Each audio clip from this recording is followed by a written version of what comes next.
contra mim mesmo ao meu próprio favor. Eu contra mim mesmo ao meu próprio favor. Ensinamentos cristológicos em busca de soluções antropológicas. E já deu para notar que pelo tema nós vamos nos confrontar. É um tema altamente didático, né? Um sermão altamente didático, mas que nos faz olharmos para dentro de nós. É um sermão de introspecção. E pensando nisso, pensando em introspecção, eu não sou psicólogo, acho muito bonito essa cadeira, já passei pela mão de psicólogo, eu acho muito interessante. Eu quero dar uma de psicólogo aqui antes de nós começarmos até ler o texto. Eu quero pedir para que você feche os seus olhos. Eu quero que você volte lá no passado. Esse passado pode ser há meia hora atrás. Fique muito à vontade. Eu quero que você pense naquilo ou em alguém que fez muito mal para você. Alguma coisa ou alguém que tirou o seu eixo, que fez com que você pensasse em tomar uma atitude drástica. Quero que você pense, volte e pense. Se você sentir vontade de chorar, fique à vontade, você está na casa do Senhor, e entre irmãos e amigos e irmãos. Eu quero que você faça isso, feche os seus olhos, esqueça a pessoa que está do seu lado, esqueça de mim, pense somente em você, na situação passada, ou em alguma pessoa que provocou uma situação passada que te machucou, que te feriu, algo que você traz até hoje, que impede o seu sono, que impede a sua paz, um lugar que você passa, que você lembra da situação. Eu quero que você, por alguns momentos, que você esqueça de tudo, esqueça do momento presente e pense nessa situação.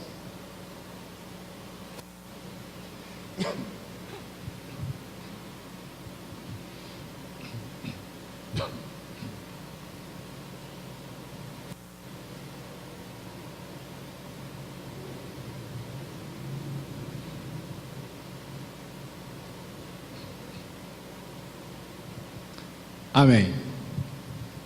O que passou no teu coração quando você pensou na pessoa, ou nas pessoas, ou na situação?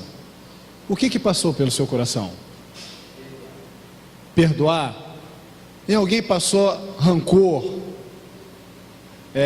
Um ódio? Você tentar voltar à situação e dar uma resposta? Porque geralmente, irmãos, por que eu fiz isso? Eu fiz isso exatamente para provocar o homem que há dentro de nós.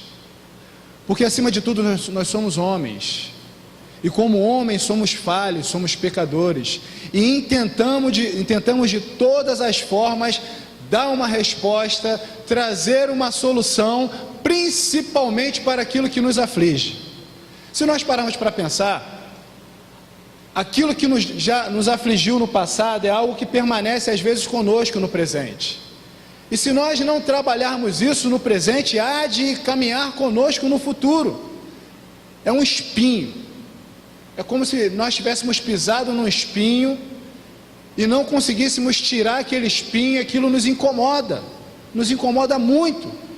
É mais ou menos como se, ou melhor, nós tivéssemos quebrado um copo ou um prato e pisamos ali num caquinho, uma coisa mínima, que eu sei o que é, eu sei o que provocou, eu tento tirar, mas não consigo. Vocês já sentiram isso? A gente passa a mão naquele, uma frestazinha, eu falo, poxa, é um caco de vidro, mas eu não consigo enxergar o caco de vidro, eu só consigo sentir a dor que ele me proporciona. E às vezes, irmãos, coisas que aconteceram lá no passado, tem se feito como essa lasquinha de vidro que está na nossa pele, no nosso coração, que a gente sabe o que foi que provocou, que a gente passa a mão, sente, mas a gente não consegue enxergar e não sabe como retirar. E é sobre isso que nós vamos trabalhar. É exatamente por isso que nós tratamos esse tema, eu contra mim mesmo ao meu próprio favor. Quero pedir para que você abra a sua Bíblia na epístola de Paulo aos Filipenses, no capítulo 3, Vamos ler os versículos de 12 a 16. Filipenses, capítulo 3, versículos de 12 a 16.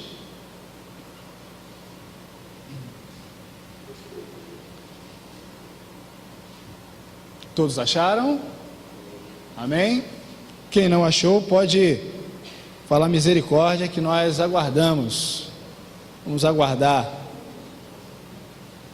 Filipenses, capítulo 3, versículos de 12 a 16. Depois, se você quiser, você pode também separar Mateus capítulo 16, versículos de 24 a 26 e Mateus 6, versículo 33. Primeiro vamos ler Filipenses capítulo 3, versículos de 12 a 16, que nos diz assim: a soberana vocação é o tema. Não que eu tenha já recebido ou tenha já obtido a perfeição, mas prossigo para conquistar aquilo para o que também fui conquistado por Cristo Jesus.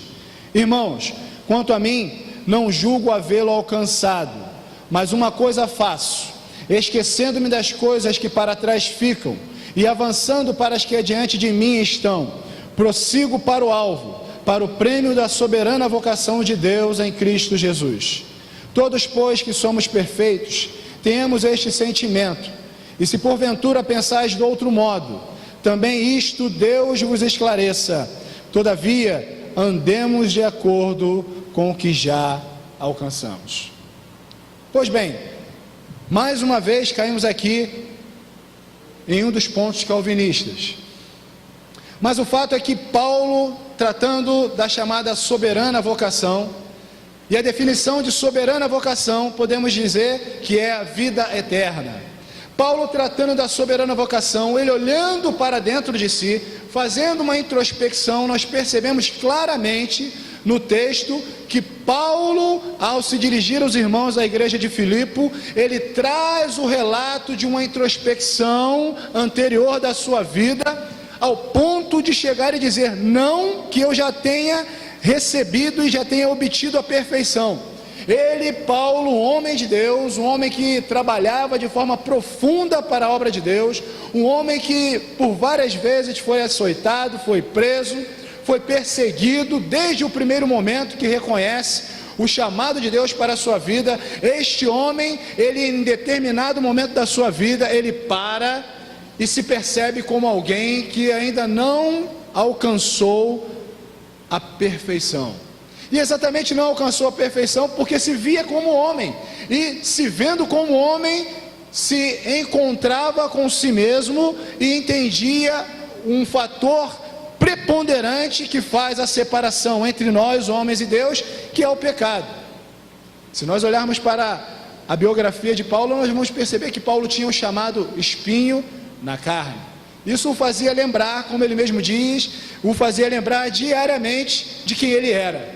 Certamente por isso ele diz aqui que ele não chegou ainda a alcançar a perfeição, mas ele diz que ele prossegue, para conquistar aquilo que também, pelo qual também foi conquistado por Jesus Cristo.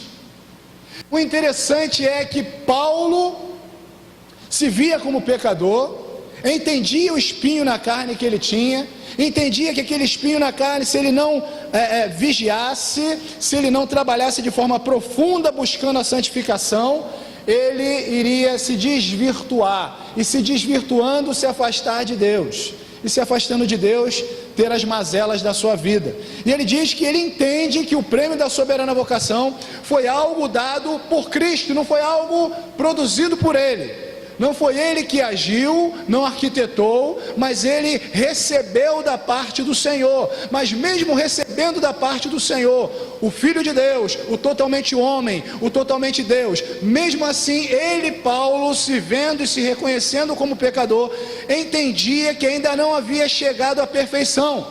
Mas ele diz que uma coisa ele fazia, quando na verdade não era apenas uma, mas ele fazia pelo menos duas coisas.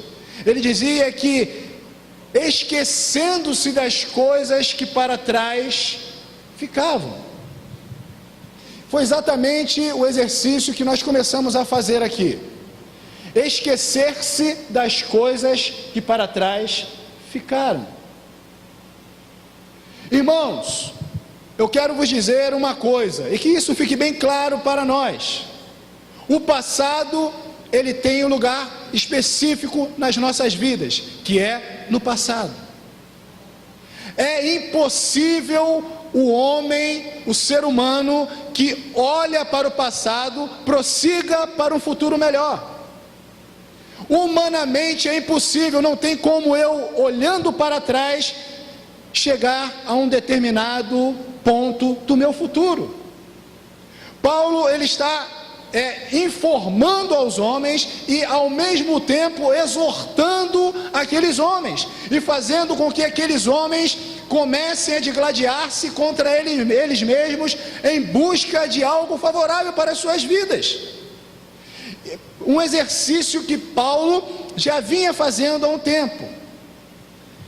Ele diz que não se vê como alguém que alcançou a perfeição, mas tinha certeza de que algo no futuro bem próximo, de muito favorável, havia para ele, algo preparado, ornamentado e dado por Jesus.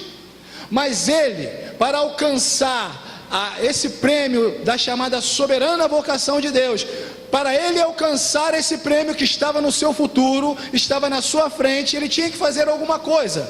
E a primeira coisa que ele notou na sua vida era que ele deveria fazer para alcançar esse prêmio, era deixar de olhar para o passado.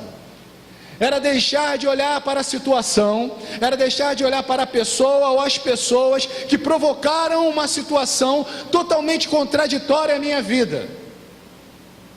Irmãos, tem pessoas que não têm vivido o presente. Existem pessoas que não sabem o significado de presente na sua vida, porque o presente da sua vida é o seu passado. Tem buscado algo de anos e anos que o afligiu para viver.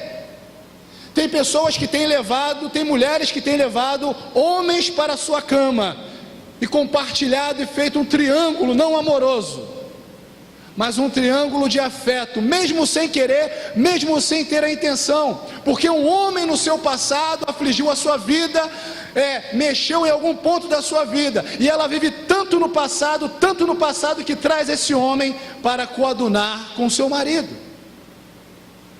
Mas pastor, como isso? É exatamente isso. Quando a mulher olha para o passado, e olhando para o passado enxerga aquele homem que afetou a sua vida de uma forma drástica, e ela não consegue deixar aquele homem, aquela situação no passado, ela traz esse homem para o seu presente, e ela compartilha o pensamento, o seu coração, com o homem que ama e com o homem que detesta. Os irmãos estão entendendo mais ou menos o que eu estou dizendo? Se nós formos olhar nas delegacias e psicólogos, nós vamos ver um relato muito grande de mulheres que foram afetadas no aspecto psicológico, no aspecto físico, no aspecto material por alguns homens. Existem mulheres hoje que não conseguem viver um relacionamento pleno, um casamento pleno, por causa do passado, porque está vivendo o passado no seu presente. Da mesma forma, homens que também têm trazido para o seu leito, para o aconchego do seu lar, mulheres que agiram de forma dolosa contra eles, e que eles não conseguiram se desprender do passado, que traz para o convívio do seu lar, da sua família, a mulher que tanto mal lhe fez. E nós, irmãos, servos do Senhor, que adoramos e exaltamos o nome do Senhor, que confessamos Deus como nosso único e suficiente Salvador, também temos trazido, não somente para a nossa casa, mas temos trazido para o meio da igreja, situações pretéritas e que mexem muito com as nossas vidas. Mexe tanto que nos impede de adorarmos a Deus como dizemos que adoramos. Mexe tanto com as nossas vidas que nos impedem de glorificarmos a Deus como nós dizemos que glorificamos ou como nós pensamos que glorificamos.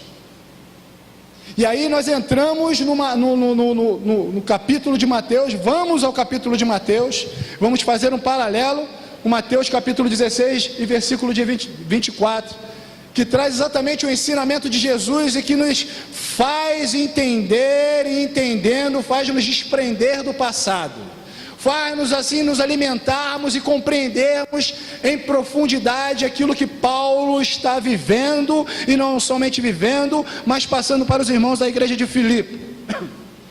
Jesus, ele nos diz, ele nos exorta a partir do versículo 24, do capítulo 16 de Mateus: aquele que quiser vir após mim, negue-se a si mesmo. Veja bem, o que Paulo está dizendo para os irmãos, a primeira das suas atitudes, quando Paulo diz, esquecendo-me das coisas que para trás ficam, ele está dizendo, eu estou me negando, eu quero me negar, a minha intenção é negar a minha vontade, é negar o meu desejo, é negar o meu pensamento. Negue-se a si mesmo. Irmãos, para nós estarmos inteiros no nosso relacionamento, no nosso casamento e no nosso relacionamento com Deus, a primeira coisa que nós devemos fazer é seguir os passos de Paulo. Esquecer o passado, deixar o passado no passado, porque o passado não vai produzir nada de positivo em nossas vidas. O passado, muito pelo contrário, há de produzir algo extremamente negativo em nossas vidas, como às vezes tem acontecido, que tem prejudicado o nosso relacionamento, tem prejudicado o nosso relacionamento com a nossa família, tem prejudicado o nosso relacionamento com Deus e com os nossos irmãos. Negue-se a si mesmo, diz-nos o Senhor. Se quisermos caminhar com o Senhor, devemos deixar o passado, deixar a vontade do homem, o desejo do homem, o desejo de pagar o mal com o mal, de retribuir na mesma moeda, de fazer com que os seus familiares, assim como os meus, choraram. Coisas que nós temos visto ainda hoje. Temos percebido na prática atitudes veterotestamentárias, o Antigo Testamento sendo aplicado profundamente na vida de uma sociedade que ainda não sabe o significado da palavra amor,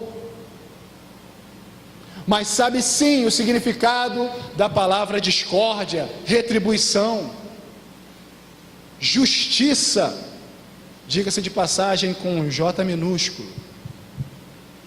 Irmãos, como foi dito hoje aqui pela manhã, somos igreja do Senhor, estamos no mundo, mas não somos do mundo, não temos que assumir as práticas do mundo. O mundo sim, se acha no direito, se vê no direito de olhar para trás, e olhando para trás, encontrando alguma coisa que o aflige, pagar, retribuir da mesma forma. Irmãos, a nossa paga não deve ser essa. Como nós ouvimos hoje pela manhã, temos que agir de forma contrária. E quando entendemos esse texto da palavra do Senhor, a primeira ordenança do Senhor de nos negarmos a nós mesmos, e quando olhamos o restante, principalmente lá em Romanos capítulo 12, como nós aprendemos hoje, até o versículo 9, nós vamos ver um montão de contrariedade, vamos ver inúmeras ações contrárias à nossa própria vontade. Quem aqui, irmãos, com sinceridade, quem aqui se disporia a matar a fome e a sede daquela pessoa que tanto mal nos fez? Quem vendo alguém, humanamente falando, irmãos, quem vendo alguém que fez tanto mal, que arranhou a história das nossas vidas, quem vendo essa pessoa estaria apto a, vendo essa pessoa com fome, passando fome ou tendo sede, iria se dispor, humanamente falando? Se o fazemos por causa das ordenanças do Senhor, porque o nosso coração está no Senhor, assim o fazemos, porque o nosso coração e o nosso temperamento têm sido trabalhados e transformados pelo Senhor, assim o fazemos, porque é o Senhor que age em nossas vidas, porque é o Senhor que estabelece a sua vontade, que é boa, perfeita e agradável em nossas vidas, porque o Senhor em determinado momento de nossas vidas nos mostra que aquela ação do passado ela vai servir como algo positivo em nossas vidas no futuro, porque alguém ou alguma situação que foi contrária a nós fez com que nós crescêssemos como homem, como mulher, como servo e como serva. Mas nós, como homens, ficamos presos no passado, buscando dar uma resposta, buscando uma solução de homem, quando na verdade Deus quer uma ação de servo e de serva. Devemos dizer como Paulo: eu quero sim alcançar o prêmio da soberana vocação de Deus em Cristo Jesus. E para isso, a primeira coisa que eu tenho que fazer é deixar o passado no seu lugar, que é o passado. Esquecer do passado, esquecer as coisas passadas. O passado é passado, ele não retornará mais. O passado é passado, já passou, está atrás de nós. E o que está atrás de nós não nos interessa, porque o que nos interessa é o que está na nossa frente. Paulo diz isso: o que nos interessa é o que está na minha frente, é o prêmio da soberana vocação. Ensinamentos cristológicos, Jesus diz que eu sou o caminho, a verdade e a vida. Ninguém vem ao Pai a não ser por mim.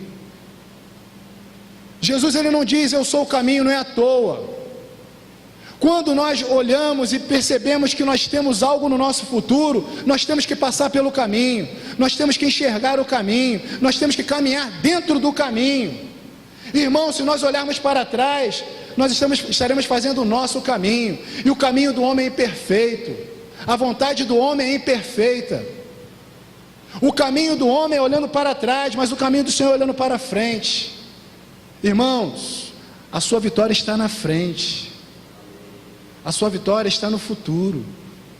Deus, ele permitiu que a situação contrária, adversa, acontecesse na sua vida lá no passado, para ele começar a te moldar agora no presente, para um futuro bem especial que ele tem para te dar.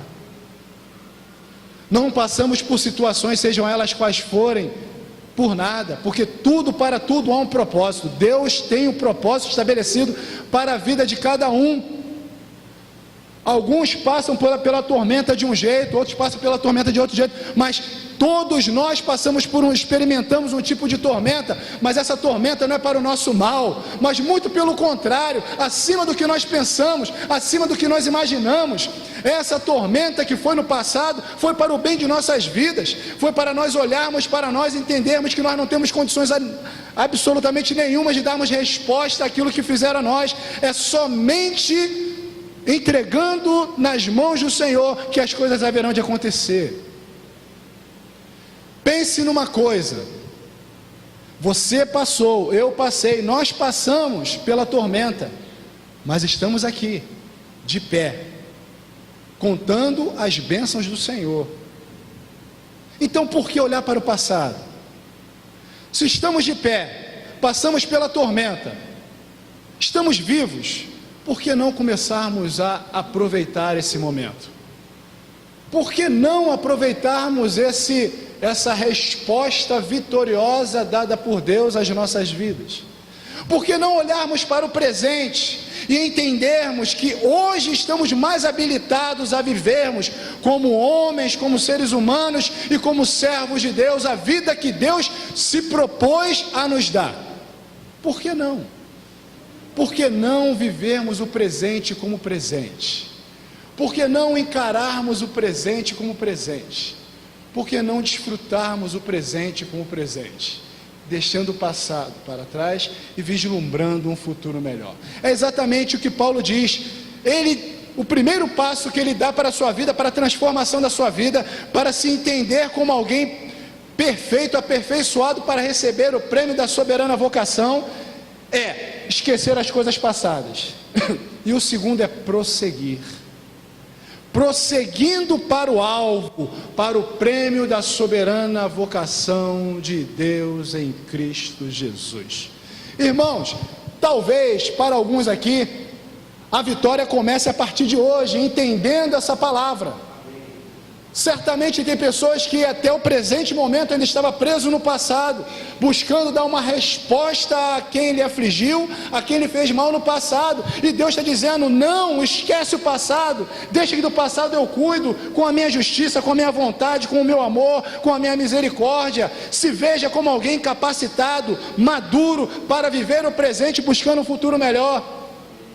E é exatamente a partir de hoje que as coisas começam a acontecer. É a partir do momento que eu começo a desfrutar do presente, trabalhar o presente para viver um futuro melhor, que as coisas começam a acontecer. É exatamente o que Paulo diz quando ele fala para os irmãos da igreja de Filipos: prosseguindo para o alvo. Irmãos, que se nós não conseguimos prosseguir ainda até o dia de hoje, que hoje comecemos a prosseguir. comecemos uma caminhada para a felicidade, para o gozo, para o prazer, para a satisfação, que comecemos assim a prosseguir. E voltando lá para o capítulo 16 de Mateus, Jesus ele dá um segundo passo, uma segunda ordenança: negue-se a si mesmo, tome a sua cruz e siga-me. Você já parou para pensar que às vezes aquilo que aconteceu no seu passado é a cruz que você tem que carregar? E um detalhe muito interessante, que se nós olharmos para a vida de Jesus, à medida que ele caminhava na Via Crucis, a coisa ficava pesada, porque ele começou a caminhada, a Via Crucis ela começa no plano, e ele começa a subir, e à medida que você sobe com uma cruz nas costas, quanto mais você sobe, mais pesada ela fica, porque ela joga o peso para trás, e você tem que conduzi-la para frente. Irmão, você já parou para pensar que de repente aquilo que ficou lá no passado, que estava no passado, a ação no passado, foi uma cruz, é uma cruz que você tem que carregar até o lugar perfeito? Mas não carregar tentando dar uma resposta, olhando para o passado, mas não, é a cruz que está, vou botar no meu lombo e vou caminhar. Tome a sua cruz, diz o Senhor Jesus, negue-se a si mesmo, negue a vontade, o desejo de dar resposta àquilo que te fizeram no passado, assuma essa cruz na sua vida, coloca no teu ombro, pede a Deus capacidade para você caminhar, para dia após dia você caminhar. E eu quero te alertar para uma coisa: além do peso do passado, existe o peso do presente, os problemas que vêm se juntando à tua vida. De repente, porque você está querendo dar resposta lá no passado, problemas podem vir, ele está somando, e nós vamos somatizar problema, e quanto mais a gente somatiza os problemas, mais a cruz fica pesada. Mas o que interessa, irmãos, é que nós nos neguemos a nós mesmos, que assumamos a cruz, que prossigamos para o alvo. Uma coisa interessante, é altamente paradoxal, mas é verdade. Eu creio que Jesus esteja exatamente com a mesma visão de Paulo. Jesus carregando a cruz nos açoites, sofrendo, debilitado humanamente falando, mas quando ele olhava para o Gólgota, quando ele olhava para o local onde seria posta a cruz, e ele ali cravado na cruz, ele olhava para aquele lugar como a solução dos problemas das nossas vidas, porque ele olhava para o Gólgota e ele falava: é lá onde eu irei derramar o meu sangue, é ali onde deixarei a minha vida para a salvação de muitos, aqueles que eu amo, aqueles que o Pai amou de tal maneira para me dar. Eu creio que Jesus, mesmo sofrendo, mesmo fraco humanamente, mas quando ele olhava para o local do sofrimento, do seu sofrimento, ele via o local do seu sofrimento, mas no mesmo momento, ele olhava para o local da nossa alegria eterna, irmãos. Veja bem, irmãos, nós hoje, se obtemos e temos a salvação, como Paulo diz, aquilo que ele foi alcançado por Cristo Jesus, da mesma forma fomos alcançados, da mesma forma que Paulo, fomos alcançados por esse prêmio, e esse prêmio, o alcance desse prêmio, foi dado através de morte de alguém que não fez nada, de que não tinha culpa e nem pecado algum. Esse alguém morreu para que nós hoje tivéssemos vida, e vida com abundância. Já parou para pensar, irmãos, uma barganha eterna, uma barganha espiritual? Jesus, que não tinha culpa nenhuma, se fez culpado por nós, ele morreu a nossa morte, para que nós pudéssemos viver a sua vida, e a vida de Jesus é a vida eterna, irmãos. Recebemos o grande presente no lugar de sofrimento. O maior presente da nossa vida foi dado no lugar de sofrimento. Tanto é que a palavra de Deus diz que fomos comprados por precioso valor, sangue. Foi necessário que Jesus derramasse a sua vida, para que nós começássemos a ter vida. E o interessante é que Jesus, ele se torna exemplo também disso em nossas vidas, porque a primeira palavra, entendida como palavra da cruz, é a palavra de alguém que vive o presente, espelhando um futuro melhor. Pai, perdoa-lhes, porque não sabem o que fazem. Eu quero fazer uma pergunta, irmãos. se essa pessoa ou essa situação que provocou tão mal na tua vida fosse suficiente para te pregar numa cruz, e você tivesse a oportunidade de apenas uma palavra, seja ela qual fosse, e Deus se fizesse como o gênio da lâmpada e te desse a oportunidade com relação à situação ou à pessoa que provocou aquela situação até o ponto de você chegar a ser crucificado, qual seria a sua palavra? Pai, perdoa-lhes porque não sabem o que fazem? Ou Pai, desce a marreta sobre ele, corta a cabeça, faz ele passar pelo mesmo que eu? Irmãos, eu não estou julgando ninguém, somos humanos, a nossa esfera é humana, nós lutamos para dia após dia vivermos de uma forma espiritual, mas somos humanos, estamos no mundo, não somos do mundo, mas estamos no mundo sofrendo todos os impactos. Quem não sentiu calor aqui? Quem não tem sentido calor aqui? Quem não tem pensado em praia, piscina? Quem não tem pensado? As pessoas que estão do lado de fora têm pensado da mesma forma que nós. Então, temos esse impacto humano, temos sofrido esse impacto humano, mas Jesus, ele nos dá o exemplo, sofreu como ninguém sofreria, mas a primeira palavra, a primeira oportunidade que ele tem de expressar um sentimento é um sentimento de misericórdia, esquecer o passado, estar preso no presente buscando o futuro melhor e dizer: Pai, perdoa-lhes porque eles não sabem o que fazem. Nós poderíamos dizer o seguinte: Pai, me ajuda a ser alguém melhor. Pai, me ajuda a ser um servo melhor, uma serva melhor. Aconteceu, deixa no passado. Eu quero prosseguir para o alvo. Senhor, eu sei que Tu me deste através do Teu Filho Jesus um prêmio da soberana vocação. Eu quero chegar lá perfeito, eu quero chegar lá sorrindo, eu quero chegar lá regozijando, mas que para que isso aconteça, eu quero Te pedir que Tu me faças esquecer o passado, deixar o passado no passado. Eu quero viver daqui em diante, eu quero ter uma vida melhor, eu quero progredir como homem, como ser humano, eu quero progredir como servo de Deus. E para que nós venhamos a prosseguir como homens, como seres humanos e como servos de Deus, temos que fazer como Paulo, acatando as ordenanças do Senhor, esquecer as coisas, o passado, deixar o passado no passado, prosseguir para o alvo, carregando, suportando a cruz, se negando dia após dia e seguir os passos de Jesus. E uma coisa que é complicada para nós homens que eu digo seres humanos, é que Cristo, ele ainda diz o seguinte: negue-se a si mesmo, tome a sua cruz, assuma o seu problema, só que é o seguinte: siga-me. Sabe o que significa esse siga-me?